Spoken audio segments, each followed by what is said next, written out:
రాబోయే ఎన్నికల్లో జగన్ ప్రభుత్వం కూలిపోతుంది. మళ్ళీ వచ్చేది తెలుగుదేశం పార్టీ జనసేననే. ఇదిగో ఇలా గారాలు మిరియాలు యాడ్ చేస్తూ పదే పదే పొద్దున్న లేస్తే అరిచే ఎల్లో మీడియా తెలుగుదేశం పార్టీ తమ్ముళ్లకు ఇప్పుడు కనిగిరిలో ఊహించని షాక్ తగిలింది. తాజాగా చంద్రబాబు నాయుడు గారు ఈరోజు భారీ బహిరంగ సభ కనిగిరిలో ఏర్పాటు చేసుకున్నారు. కానీ పూర్తిగా సభ అట్టర్ ఫ్లాప్ అయినట్టుగా తెలుస్తుంది. భారీగా జనం వస్తారని ఆశపడ్డ తెలుగుదేశం పార్టీకి పూర్తిగా నిరాశ ఎదురైందట. ఊహించని రీతిలో సభ సక్సెస్ కాకపోవడంతో తెలుగుదేశం పార్టీ నేతలు ఇప్పుడు షాక్ తింటున్నారు. చంద్రబాబు ప్రసంగం కొనసాగిస్తుండగానే జనం కుర్చీలు ఖాళీ చేసి వెళ్ళిపోయారు. ఖాళీ కుర్చీలు ఎదురుగా ఉన్నప్పటికీ తన ప్రసంగాన్ని మాత్రం చంద్రబాబు ఉద్వేగంగా మాట్లాడుతూ రెచ్చిపోతూ అరిచాడు. తన పాత స్టైల్లోనే వెలిగొండ ప్రాజెక్టుకు తానే శిలా పలకం వేశానని, తానే ప్రారంభించాను అంటూ ఊదరగొట్టాడు ఈ చంద్రబాబు.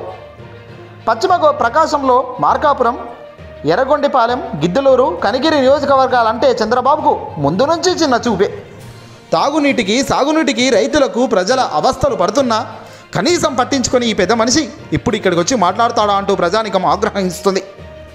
అధికారంలో ఉన్న 5 ఏళ్ళు పశ్చిమ ప్రకాశం వైపు కూడా కన్నెత్తి చూడలేదు ఈ చంద్రబాబు. డివిజన్ కేంద్రమైన మార్కాపురం పట్టణానికి 2వ సమ్మర్ స్టోరేజీ ట్యాంకు, మొదలి పెద్ద చెరువు సాగర్ నీటి సరఫరా, వైద్యశాల అభివృద్ధిపై ఎమ్మెల్యేలు అడిగినా కన్నెర్ర చేశాడే తప్ప ఆమోదించలేదట గతంలో. ఇప్పుడు మాత్రం వచ్చి గట్టిగా అరుస్తూ మాట్లాడుతున్నాడు. మళ్ళీ అధికారంలోకి వచ్చేది మేమే అంటున్నాడు. పిచ్చిగా వాగుతున్నాడు, పిచ్చోని కన్నా హీనంగా.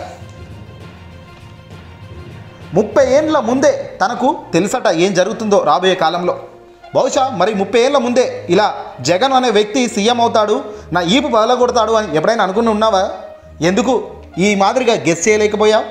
నిజంగా 30 ఏళ్ళ ముందే నువ్వు అన్నీ కనుక్కొని ఉంటావు. ముందే నీకు ఊహా చిత్రం 30 ఏళ్ళ ముందే తెలిసి ఉంటే మాత్రం నువ్వు అప్రమత్తం అయ్యేవాడిని.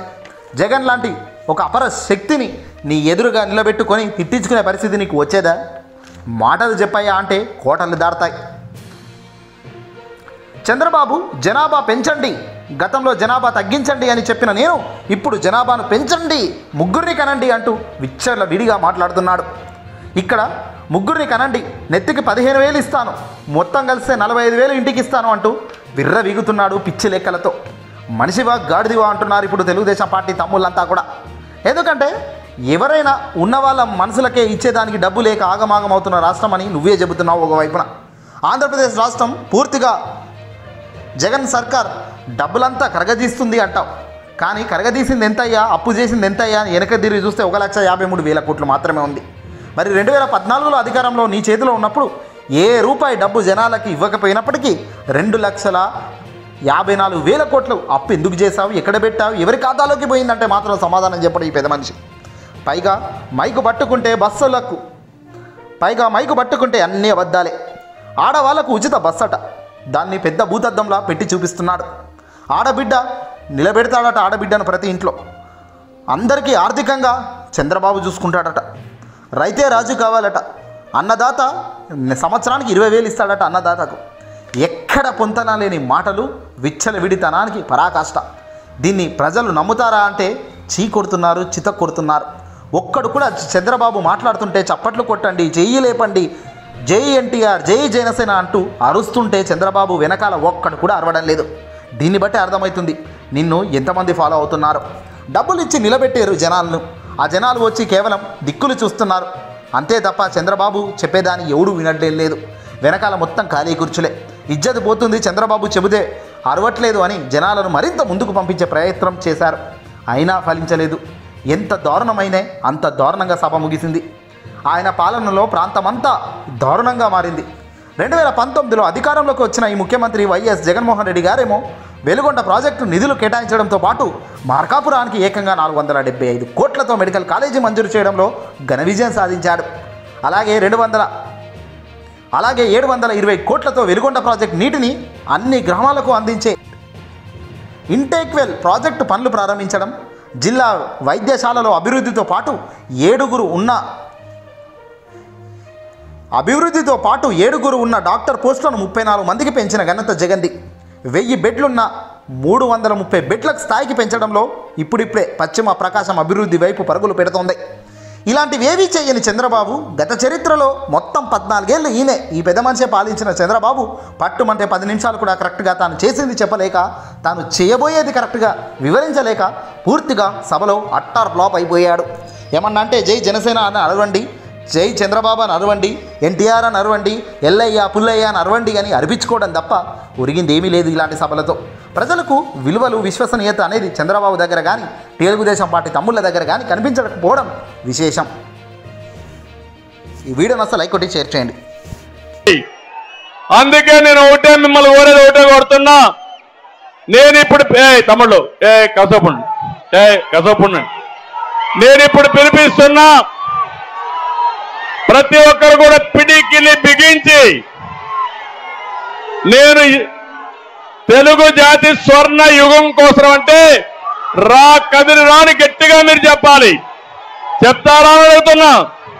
ఓకే, తెలుగు జాతి స్వర్ణ యుగం కోసం రా కదిలిరా. మీరు రావడమే కాదు, సమాజాన్ని ముందుకు రప్పించాలి, అందరినీ భాగస్వాములు చేయాలి. మళ్ళీ రిపీట్ చేయండి.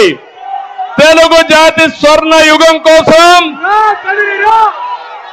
తెలుగు ప్రజల ఆత్మ గౌరవం కోసం, స్వచ్ఛమైన ప్రజా పాలన కోసం, తెలుగు జాతిని నెంబర్ 1 చేయడం కోసం, వెలుగొండ ప్రాజెక్టు కోసం, మార్కాపురం జిల్లా కోసం, మన బిడ్డల ఉద్యోగాల కోసం, రైతన్నుల బాగు కోసం, బీసీల భవిష్యత్తు కోసం, ఎస్సీ ఎస్టీల మైనారిటీల అభివృద్ధి కోసం, ఆడబిడ్డల రక్షణ కోసం, రాష్ట్రాన్ని కాపాడుకోవడం కోసం, రాష్ట్రాన్ని మళ్ళా తెలుగు జాతికి స్వర్ణ యుగం తేవడం కోసం మెజారిటీతో తెలుగుదేశం జనసేన గెలవాలి. ఇప్పుడు గట్టిగా చెప్పాలి, సైకో పోవాలి, ఇంకా గట్టిగా సైకో పోవాలి, సైకో పోవాలి, సైకో పోవాలి. జై తెలుగుదేశం, జై జై తెలుగుదేశం, జై తెలుగుదేశం. తెలుగుదేశం జనసేన కూటమి వర్ధిల్లాలి. తెలుగుదేశం జనసేన కూటమి, తెలుగుదేశం జనసేన కూటమి. ఎన్టీఆర్ అమర్హై, ఎన్టీఆర్, ఎన్టీఆర్, ఎన్టీఆర్.